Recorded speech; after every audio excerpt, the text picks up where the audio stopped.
বর্তমানে মটোরোলা মাথা নষ্ট করা সব ফোন লঞ্চ করছে, যেমন ডিজাইন তেমন পারফরমেন্স। এরই ধারাবাহিকতায় বর্তমানে মটোরোলা আরেকটি ফোন লঞ্চ করলো, মটোরোলা থিংকফোন 25। এই ফোনের এমন কিছু ফিচার রয়েছে যেটা মাথা নষ্ট করার মতো। আজকে আমি এই ফোনটির খুঁটিনাটি নিয়ে আলোচনা করব। তো আলোচনা করার আগে আপনার কাছে একটাই রিকোয়েস্ট থাকবে, প্লিজ একটা লাইক করুন, একটা সাবস্ক্রাইব করুন। চলুন শুরু করা যাক। প্রথমে আসি এই ফোনটার ডিজাইন সেকশনে। এই মোবাইলের দৈর্ঘ্য হবে 154.1 মিলিমিটার, এই মোবাইলের প্রস্থ হবে 71.2 মিলিমিটার এবং এই ফোনটির পুরুত্ব হবে 8.1 মিলিমিটার। এই ফোনটির ওজন হবে 171 গ্রাম। এই ফোনটিতে এমন একটা গ্লাস প্রোটেকশন ব্যবহার করা হয়েছে, এর আগে এরকম প্রোটেকশন প্রায় অলমোস্ট ব্যবহার করাই হয় নাই। এখানে ব্যবহার করা হচ্ছে কর্নিং গোরিলা 7-1। এই মোবাইলের মধ্যে বেশ কিছু সার্টিফাইড রয়েছে, তার মধ্যে অন্যতম IP68, যেটা ডাস্ট এবং ওয়াটার রেজিস্ট্যান্স। এর মানে আপনি 1.5 মিটার পানির মধ্যে 30 মিনিট রাখলেও কোনোই সমস্যা হবে না। এবার আসা যাক এই ফোনের ডিসপ্লে সেকশনে। এই মোবাইলে ব্যবহার করা হয়েছে OLED ডিসপ্লে, যেটা 1 বিলিয়ন কালার সাপোর্ট করবে এবং এই মোবাইল প্রোভাইড করছে 120 হার্জ হাই রিফ্রেশ রেট। এখানে থাকছে HDR10 এর সুবিধা। আপনারা এই মোবাইলে আরও পেয়ে যাবেন 3000 পিট ব্রাইটনেস, যেটা আপনি আউটডোরে ইউজ করলে কোনো সমস্যাই হবে না। এই মোবাইলটি প্রোভাইড করছে 89.9% স্ক্রিন টু বডি রেশিও, যেটা আরেকটু হলে আরেকটু ভালো হতো। এই মোবাইলে আপনারা পেয়ে যাবেন 1220x2670 পিক্সেল, এর মানে আপনারা এখানে ফুল HD ভিডিও দেখার সুবিধা পেয়ে যাবেন। এই মোবাইলে আপনারা পেয়ে যাবেন 19.5:9 রেশিও এবং এর ডিসপ্লেতে রয়েছে 462 PPI ডেনসিটি, যেটা অনেকটা শার্প ডিসপ্লে প্রোভাইড করবে। এবার আসা যাক এই মোবাইলের অপারেটিং সিস্টেমে।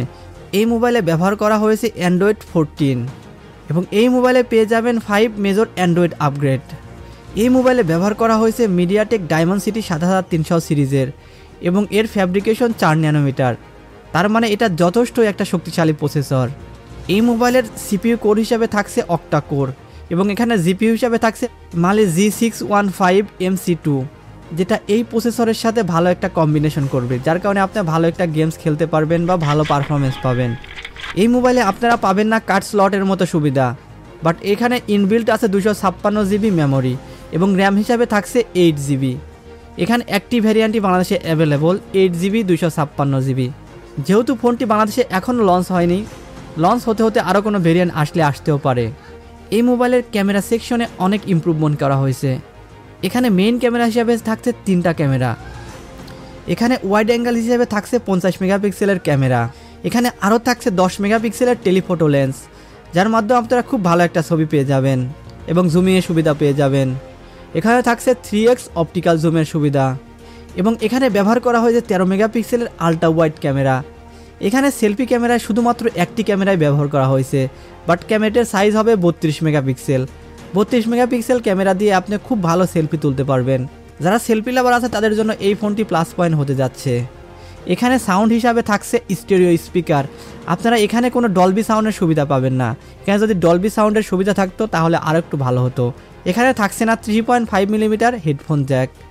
এই মোবাইলে পেয়ে যাবেন ওয়াইফাইয়ের সুবিধা, কিন্তু কোন ভার্সনের ওয়াইফাই ব্যবহার করছে সেটা এখানে উল্লেখ করা হয় নাই। বর্তমানে ওয়াইফাই 6 চলছে, যেহেতু এত টাকার একটা ফোন তাহলে ওয়াইফাই 6 এখানে ব্যবহার করা যেতেই পারে, বাট এখানে ব্যবহার করা হয়েছে ট্রি ব্যান্ড এবং এখানে ব্লুটুথ হিসাবে থাকছে 5.3 এর ভার্সন। বর্তমানে 5.4 এর ভার্সনও চলে আসছে, তো এই মোবাইল যদি 5.4 ব্যবহার করতো তাহলে আরেকটু ভালো হতো। এখানে আপনারা পেয়ে যাবেন FM রেডিওর সুবিধা। এই মোবাইলে ব্যবহার করা হয়েছে USB Type-C এবং যার ভার্সন হবে 2.0।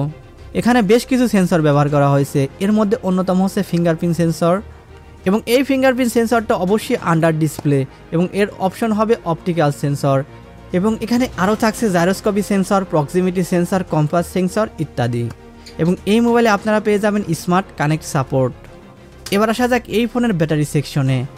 এই ফোনে ব্যবহার করা হয়েছে non removable lithium polymer battery, যার ক্যাপাসিটি হবে 4310 মিলিঅ্যাম্পিয়ার। বর্তমানে 6000 বা 7000 মিলিঅ্যাম্পিয়ার ব্যাটারি পাওয়া যাচ্ছে। এখানে অ্যাটলিস্ট 5000 মিলিঅ্যাম্পিয়ার ব্যাটারি হলে আমার কাছে প্লাস পয়েন্ট মনে হতো। এখানে আপনারা পেয়ে যাবেন 68 ওয়াটের ওয়্যার চার্জার এবং যেটা 50% কমপ্লিট হতে মাত্র 11 মিনিট সময় লাগবে এবং এখানে থাকছে 15 ওয়াটের ওয়্যারলেস চার্জারের সুবিধা। এই মোবাইলটির বাংলাদেশের দাম ধরা হয়েছে 70,000 টাকা।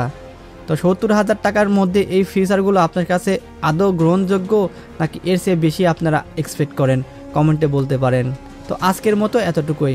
ভালো থাকবেন, আল্লাহ হাফেজ।